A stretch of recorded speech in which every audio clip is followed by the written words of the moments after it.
BNP regime তো দুর্বল, এটা আমি আগেও বলছি, কিন্তু সমস্যা হইতেছে বিরোধী দল দুর্বল। সংসদে যে ভূমিকা দেখার কথা ছিল সেই জায়গায় জামাত আর এনসিপি দাঁড়াইতে পারতেছে না। যে জোটকে দেশের মানুষ রাষ্ট্র ক্ষমতা দেওয়ার জন্য তৈরি হয়েছিল, সেই দেশের মানুষ তো তাদের কাছ থেকে একটা শক্তিশালী বিরোধী দলের ভূমিকা চায়। সে ভূমিকা কি তারা রাখতে পারছে জামাত এনসিপি? হ্যাঁ, পারে নাই। এমন দুর্বল একটা রেজিম যা কিনা প্রত্যেক দিন একটা করে ভুল করতেছে, তারা তো তুলা ধুনা করে দেওয়া যায়। এডিটর সাহেব, এটা তুলা ধোনার একটা সাউন্ড দেন না, এটা পাশে পাশে তুলা ধোনার সাউন্ড দেন। এটা শিখে দেওয়া লাগবে, তুলা ধোনা ক্যানকা করে করা লাগে। ও একটা কাজ করতে যাবে আর বিরোধী দলের ভয় কাঁপবে একদম রীতিমতো। এর মধ্যে 3টা কাজ করেছে। বিএনপি তাদের ফ্যামিলি কার্ড দিছে, ধর্মীয় নেতাদের মাসিক ভাতা দিছে, খাল কাটা শুরু করছে। এই 3টা কর্মসূচি নিয়ে তো বিরোধী দলে হাউকাও লাগাই দেওয়ার কথা। উল্টা দেখি জামাতের আমির খাল কাটা নিয়ে সাধুবাদ জানাইতেছে, আবার নাসিরউদ্দিন পাটোয়ারি স্বাগত জানাইতেছে, পারলে যে জয়েন দেয় উঠি। কি আর কমু এদের, মাঝে মাঝে মনে হয় হে খোদার দড়ি ফেলাও, বায়ে উঠে যাই। আগে ফ্যামিলি কার্ডের বিষয় আসি।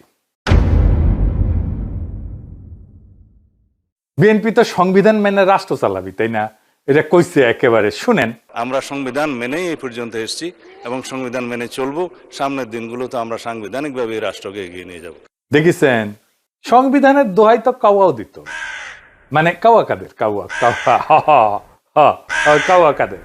সংবিধান যা বলবে আমরা তাই করব। কাওয়াজে কইছিল পালাবো না, মির্জা ফখরুলের বাসা আছে না, মির্জা ফখরুলের বাসায় গিয়ে থাকবো, ঠাকুর গায়ে একটা বাসা আছে না। পালাবো না, প্রয়োজনে ফখরুল সাহেবের বাসায় গিয়ে উঠবো। কি জায়গা দেবেন? না হলে ঠাকুর গায়ের বাড়ি আছে না, ওই বাড়িতে গিয়ে উঠবো। ঠিক আছে? বড় জ্বালা জ্বালা। শুনিছেন, আমার তো মনে হয় এই শিলং সালাউদ্দিনের বাসাত গিয়ে উঠিছে কাওয়া কাদের। এস আলমের ব্যবসা দেখিচ্ছে তো শিলং সালাউদ্দিন, তো কাওয়াকে দেখে রাখলো আর কি। কি সমস্যা? যাই হোক, সংবিধান মাইনা যে কাজ করবে খুবই ভালো কথা। ফ্যামিলি কার্ডে কি সংবিধান মানিছেন? মানেন নাই তো। এটা তো পুরাই সংবিধানের বাইরে। কেমনে বাইরে দেখে দিচ্ছি। এই যে ফ্যামিলি কার্ড, এটা কোন মন্ত্রণালয় দিচ্ছে? সমাজ কল্যাণ মন্ত্রণালয়। কোন বাজেট থেকে দিচ্ছে? তারা বলছে নানা ধরনের সোশ্যাল সেফটি নেট ছিল, সেগুলো সমাজ কল্যাণ সহ কয়েকটা মন্ত্রণালয় সেগুলোকে একটা ছাতার নিচে আইনা দিবে, তাই বলছে বিএনপি। রেকর্ড আছে। যাই হোক, তো এই টাকা যে নিচ্ছে বাজেটে, এটা কি সংসদে অনুমোদিত? না তো, এটা তো প্রফেসর ইউনূসের করা বাজেট, সংবিধানের ধারার বাইরের বাজেট। তো এটা নিচ্ছেন কেন? তার উপরে আপনি এক বাজেটের টাকা আর এক বাজেটে দিতেই পারবেন না, সংসদের অনুমোদন লাগবে। একটা জায়গায় আপনার সংসদের অনুমোদন না নিয়েও কাজ করতে পারেন যদি একই প্রোগ্রাম হয় কিন্তু ডেলিভারি সিস্টেম আলাদা হয়, তাহলে এটাকে রিস্ট্রাকচারিং বলা হয়। সংসদের অনুমোদন ছাড়া রিস্ট্রাকচারিং করা যায়। আপনি তো রিস্ট্রাকচারিং করতেছেন না, কারণ এটা নতুন কর্মসূচি। একই জিনিস ভিন্ন মোড়কে না, এখানে নিউ কমিটমেন্ট আছে, নতুন টাকার কমিটমেন্ট আছে, রাষ্ট্রের নতুন দায় আছে। বিদ্যমান সিস্টেমে মাসিক ভাতা কারা কারা পায়, কিসে কিসে পাওয়া যায়? একটা হইতেছে বয়স্ক ভাতা। কত টাকা? 600 টাকা পার মাস। তার কি বিধবা ভাতা বা স্বামী পরিত্যক্ত ভাতা, প্রত্যেক মাসে 550 টাকা। আর কি প্রতিবন্ধী ভাতা, 850 টাকা প্রত্যেক মাসে। এগুলোই মাসে মাসে। তো ফ্যামিলি কার্ডের বাইরেও দিচ্ছে, বয়স্ক, বিধবা বা প্রতিবন্ধী এর বাইরেও তো দিচ্ছে, তাই না? তো সে তো এক্সটেন্ড করতেছে প্রোগ্রামটা। মাসে মাসে আপনি দিচ্ছেন 2500 টাকা কইরা, এর চেয়ে বড় এক্সটেন্ডেড প্রোগ্রাম, এটা রাষ্ট্রের দায় না? এটা আপনি সংসদে তুলবেন না? আর এর বাইরে কি আছে? সোশ্যাল সেফটি নেটের ভিজিএফ আছে, খাদ্য সহায়তা আছে, দুর্যোগকালীন ত্রাণ আছে। এগুলো তো মাসিক না, এগুলো ইভেন্ট বেস। যেমন ঈদ হইলো, বন্যা হইলো, সংকট হইলো, এরকম সময় একটা পরিবারকে একসাথে মাসে মাসে, প্রত্যেক মাসে 2500 টাকা ক্যাশ দেওয়ার কোনো স্ট্যান্ডার্ড ন্যাশনাল প্রোগ্রাম নাই। এখানে রাষ্ট্র নতুন দায় নিতেছে, সেই দায়ের অনুমোদন সংসদ ছাড়া সম্ভব না, ফুল স্টপ। আর যদি পুরনো প্রোগ্রামই নতুন নামে চালায়, তাহলে সেটা সংসদে বলুক যে আমি পুরনো প্রোগ্রাম নতুন নামে চালাইতেছি। দেখি পাবলিকের সামনে এসে বলুক, পাবলিকের সামনে এসে বলুক আমরা উধার কামাল ইধার করছি, নতুন কিছু করি নাই, নতুন বদলে পুরোনো মত দিতেছি। বলুক সেইটা। এটা কি বলবে সরকারি দল? বলবে না। এই যে শিক্ষামন্ত্রী এহসানুল হক মিলন আছে না, একদিন মেসেজ দিলেন, হাসিনার আমলেই মনে হয়, যে কথা কইবেন। তো আমি ফোন টোন দিলাম, মুরব্বী মানুষ। উনি যে বিষয়ে আলাপ করছিলেন সেটা এটার সাথে প্রাসঙ্গিক না, কিন্তু এটার সাথে ওই আলাপের পরে যিনি উনি ওনার মামলা নিয়ে আলাপ করলেন আর কি, যে ওনার কম্পিউটার নিয়ে হাসিনা মামলা দিছিল। তা আমি শুনলাম, ডিটেলস শুনলাম আর কি ওনার কাছ থেকে বিস্তারিত মামলার বিষয়ে। তো আমি শেষে কইলাম যে মিলন ভাই, আপনি কিন্তু সত্যি সত্যি মামলা খান। উনি বললেন তাই নাকি? আমি বললাম, হ্যাঁ, আপনার ইন্টেনশন ভালো, আপনি কিন্তু আপনার প্রসিডিওর ভুল। আমলাদের এটা ধরায় দেওয়া উচিত ছিল, ধরায় দেয় নাই, কারণ ওনারা চায় আপনারা ধরা খান। উনি কিন্তু মানছেন আমার কাছে যে হ্যাঁ এটা তো ভুল হয়েছে, হ্যাঁ ঠিকই বলছেন আপনি, এটা তো ভুল হয়েছে। তো এই ফ্যামিলি কার্ড নিয়ে এই মামলা খাবি, তারেক রহমান, জাহিদ ভাই সবাই খাবি মামলা, সংসদ বাইপাস করার জন্য। তো হাসিনার লোকেরা গেলে হেভি খুশি হয়েছে, বুঝেছ? বাইসা বাইসা হাসিনার লোকদের দিছে বিএনপির লোকেরা, মানে এটি পার্সিয়ালিটি করে নাই, তাই জয় বাংলা স্লোগান দেয়। দেখেন এটা কার এসেছে তো আপনার মোবাইলে টাকা, ফ্যামিলি কার্ডের টাকা। আলহামদুলিল্লাহ, আল্লাহ তুমি জয় বাংলা, জয় বঙ্গবন্ধু। দেখেছেন? যাই হোক, এবার আসেন ধর্ম নেতাদের মাসিক ভাতা। এই কাজটা ভালো করেছে, সাধুবাদ পাওয়ার যোগ্য, কিন্তু দুইখান কথা আছে। এটা তো নতুন খরচের খাত, তাই না? এটা নতুন রাষ্ট্রীয় দায়। সত্যি যদি এটা নতুন রাষ্ট্রীয় দায় হয়, মাসিক দায় হয়, তাহলে প্রশ্ন একটা হইতেছে টাকার উৎস কোথায়? এর দায় কি সংসদের অনুমোদন নিয়ে তৈরি হয়েছে? দায় তো আপনি সংসদের অনুমোদন ছাড়া নিতে পারবেন না, করতে পারবেন না, তো এটা করতে পারেন না। তো আপনি কার্যবিধি প্রণালী, কার্যপ্রণালী ইত্যাদি ইত্যাদি শিখাচ্ছেন, বেসিক রাষ্ট্রটা তো আপনারা জানেন না দেখতেছি। রাষ্ট্র যখন নতুন করে নিয়মিত অর্থ দেওয়ার প্রতিশ্রুতি দেয়, সেটার প্রশাসনিক সিদ্ধান্ত থাকে না, হয়ে যায় বাজেট ভিত্তিক রাজনৈতিক দায়। আপনাকে এটা সংসদে তুলতেই হবে। আপনি কেন এটা সংসদে না তুলে পাস করে নিলেন? এটা কেউ আপত্তি করতো না, বরং এ ভাতা বাড়ানোর কথা বলতো। আমি বিরোধী দলের সংসদ সদস্যদেরকে বলতেছি, এটা সংসদে যখনই উঠবে আপনারা দাবি তুলবেন এটা যেন কম করে হইলেও ন্যূনতম মজুরির সমান হয়। 5,000 টাকায় ভিক্ষা দেওয়ার দরকার নাই, আপনি ন্যূনতম মজুরির সমান দেবেন। আপনি সম্মান যখন করবেন এইটা করবেন। এবার আসেন খাল কাটা। খাল কাটা জিয়াউর রহমানের আমলের সময় থেকে রাজনৈতিকভাবে একটা জনপ্রিয় কর্মসূচি, কিন্তু জিয়াউর রহমানের রাজনৈতিক কর্মসূচি হিসেবে এটা কিন্তু ছিল না। জিয়াউর রহমানের 19 দফা কর্মসূচিতে এটা ছিল না। উনি যে কর্মসূচি করছিলেন 47 বছর আগে, উনি করছিলেন জন্য আমাদের এখন করতে হবে, এটা কোনো যুক্তি হতে পারে না। প্রথম প্রশ্ন, যে কোনো সরকারি প্রকল্পের জন্য যেখানে সরকারি অর্থ যাবে, প্রথম প্রশ্ন হচ্ছে আমরা কেন করব, করলে কি ক্ষতি, এই টাকা কেন এখানেই খরচা করতে হবে? এই আলাপটা তো সংসদে করা যাইতে পারতো, করতেও হবে এটা, কারণ এখানে আর্থিক দায় আছে। করা হয় নাই, উল্টা বিরোধী দল প্রশংসা করতেছে। আমি কই যাই, ভাবতেছে প্রশংসা না করলে মনে হয় কবিরা গুনাহ হবে। পাবলিক যদি মাইন্ড করে জিয়াউর রহমানের কর্মসূচি, আমরা এটা প্রশংসা না করলে কি হবে? আরে আপনি যে বুদ্ধিমত্তা নিয়ে, আপনি যে ইন্টেলিজেন্স দিয়ে পাবলিক মানির গার্ডিয়ান হইছেন, সেটা কই? এ খালকাটা নিয়ে আলাপ হইতেই হবে সংসদে, না হইলে এ কাজ বৈধ হবে না। রাষ্ট্রীয় সম্পদ অপচয়ের মামলা খাবে সবাই, বিরোধী দলও খাবে দরকার হইলে। আমার ভিডিও দেখে তারেক রহমানের চাকর বাকররা গালাগালি করতে পারে, কিন্তু ক্ষমতা চিরদিন থাকে না। এটা পাবলিক মানি, জনগণের করের টাকা, এইটা অপচয় করার ইন্ডেমনিটি কাউরে দেওয়া হয়নি, কেউ পাবেও না। রাষ্ট্র যখন জনগণের করের টাকা দিয়ে বড় কোনো প্রকল্প নেয়, তখন স্বাভাবিকভাবে প্রশ্ন ওঠে রিটার্ন অন ইনভেস্টমেন্ট কি? খাল খননের প্রসঙ্গে সবচেয়ে সহজ প্রশ্নটা হলো, এটা কি রাষ্ট্রের জন্য সরাসরি আয় তৈরি করবে? উত্তর হইল না। এমন প্রশ্ন করতে পারেন, রাষ্ট্রের সব খরচে কি সরকারি আয় আনার জন্য হয়? না, হয় না।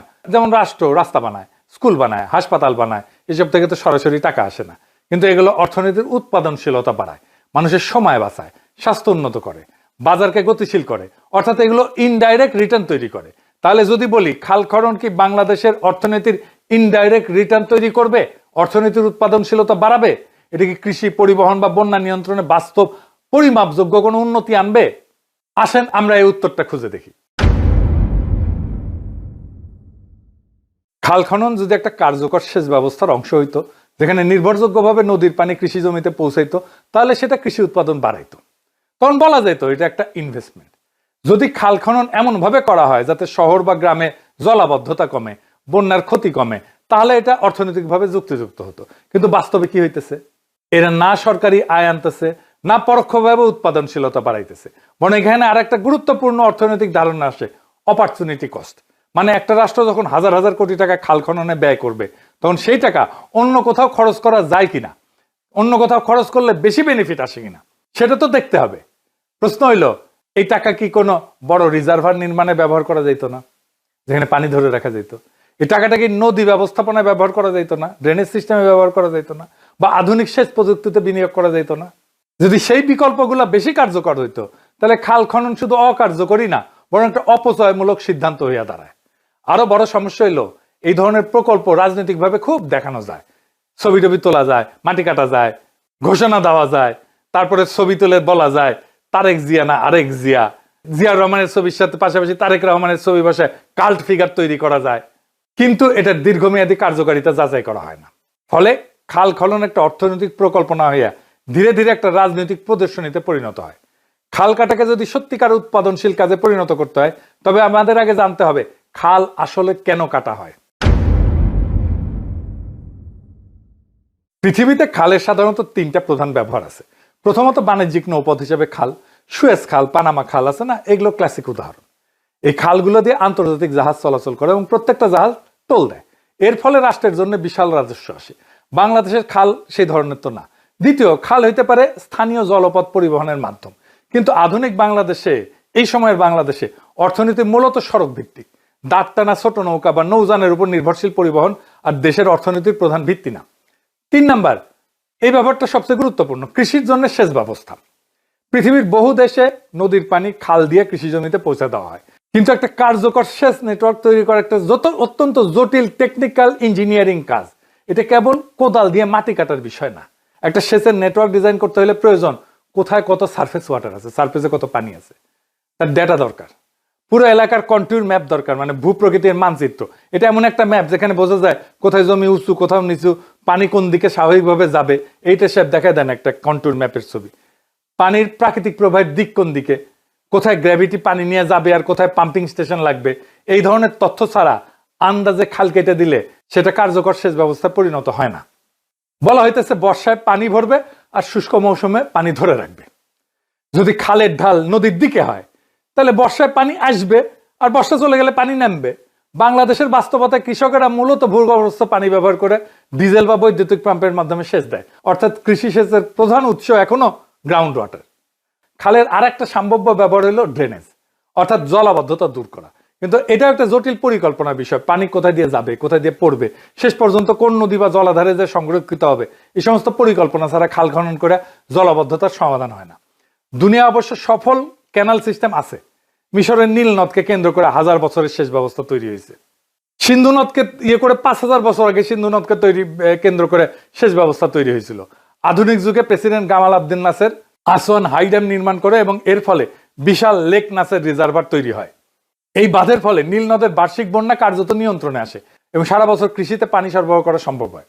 কিন্তু বাংলাদেশে যদি ইরিগেশন নেটওয়ার্ক আমাদের তৈরি করতে হয়, তাহলে এটার জন্য ইন্ডিয়ার সাথে চুক্তি করা জরুরি। কেন জরুরি? কারণ হইতেছে, ধরেন চুক্তি মোতাবেক ভারত বলল যে তারা আমাদেরকে মেঘনা নদীর সমস্ত পানি ছেড়ে দিবে, তারা পদ্মা নদীর পানি ব্যবহার করবে। ভারত কোন দিক দিয়ে আমাদেরকে পানি দিবে, নেটওয়ার্ক ডিজাইন সেদিক দিয়ে শুরু করতে হবে, তাই না? আন্দাজে অন্যদিকে হাজার হাজার কোটি টাকা খরচ করে খাল খনন করে রাখলে সেটা একদম পানিতে যাবে, কারণ কাজে আসবে না। ইন্ডিয়া যদি ওই দিক দিয়ে পানি না দেয়, তাহলে আমরা খাল খনন করে করবোটা কি? আপনি জানেনই না পানি আসবে কোন দিক দিয়ে, তাহলে খাল কাটতেছেন কোন হিসাব কইরা? ভারত পাকিস্তান ইন্ডাস ওয়াটার ট্রিটিতে তারা নদীর পানি ভাগ না কইরা নদীকে ভাগ করে নিছে, যেটা অনেক বেশি ইউজফুল। পাকিস্তানের ভাগে সিন্ধু, ঝিলম, সেনাব, ভারতের ভাগে রবি, বিয়াস, সুতলেস। বাংলাদেশ ভারত যে গঙ্গার পানি চুক্তি করছে, সেখানে নদীর পানিকে ভাগ করা হয়েছে, যেটা এনফোর্স করা অনেক কমপ্লিকেটেড। ইন্ডাস চুক্তি অনুযায়ী ভারত পাকিস্তানের 3টা নদী থেকে কোনো ধরনের পানি প্রত্যাহার করতে পারবে না। এর আগে আরো গুরুত্বপূর্ণ ডেটা হচ্ছে বাংলাদেশের কৃষিভূমিতে বাংলাদেশ কি পরিমাণে সারফেস ওয়াটার ব্যবহার করার পরিকল্পনা করতেছে। এটা তো লাগবে, আছে ডেটা নাই। এরপরে করতে হবে সেই পরিমাণে পানি যে কয়েকটা নদী দিয়ে প্রবাহিত হয়, সেই কয়েকটা নদীর পানি সম্পূর্ণ ব্যবহারের জন্য ভারতের সাথে চুক্তি করতে হবে। অন্য বাকি সব নদীর উপরে ক্লেম দরকার হলে ছেড়ে দিতে হবে। এরপরে সেই পানি থেকে পুরো দেশব্যাপী ইরিগেশন নেটওয়ার্ক ডিজাইন করে খনন করা লাগবে।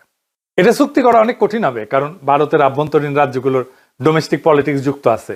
গঙ্গা পানি উত্তরপ্রদেশ, বিহার, পশ্চিমবঙ্গ দিয়ে আসে। প্রত্যেকটা রাজ্য কৃষি প্রধান। ভারতের এক রাজ্য আর এক রাজ্যের সাথে পানি নিয়ে ঝগড়া করে।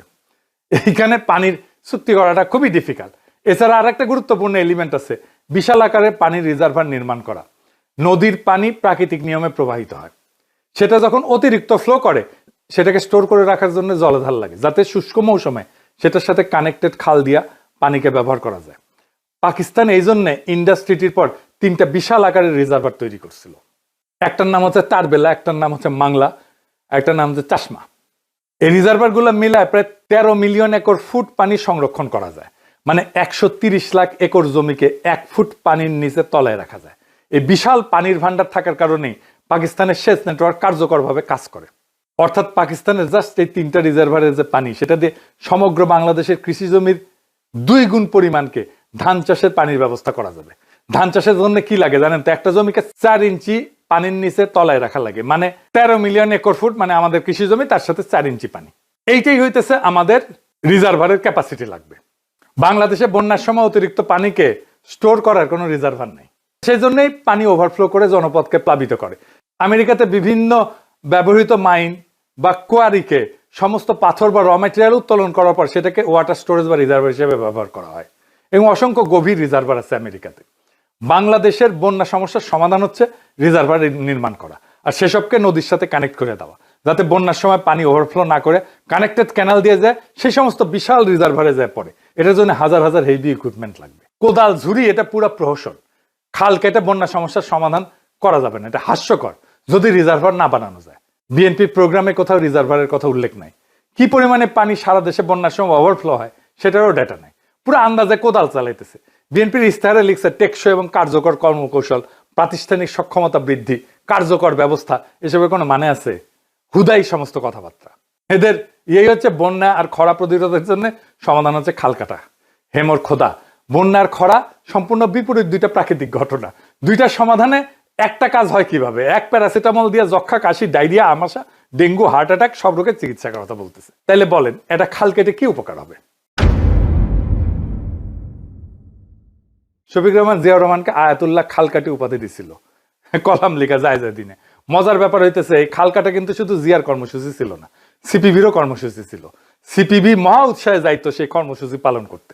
খালকাটা নিয়ে যেভাবে স্বাগত আর সাধুবাদ জানানো শুরু হয়েছে, আমার তো মনে হইতেছে এনসিপি আর জামাত আবার এই জামানায় সিপিবি না হইয়া যায়। আপনারা যদি সত্যি কার্যকর বিরোধী দল হইতে চান, আগামীর ক্ষমতা হইতে চান, আপনাদের ক্ষমতার প্রতিস্পর্ধী হইতে হবে। আপনারা যে সাধুবাদ জানাইলেন, আপনারা কি ক্ষমতা আসলে খাল কাটবেন নাকি বাদ দিবেন? নিজের বিকল্প ক্ষমতা হিসেবে গড়ে তোলেন, নয়তো বিকল্প শক্তি মাঠে উঠে এসে আপনাদের জায়গা দখল করে নেবে।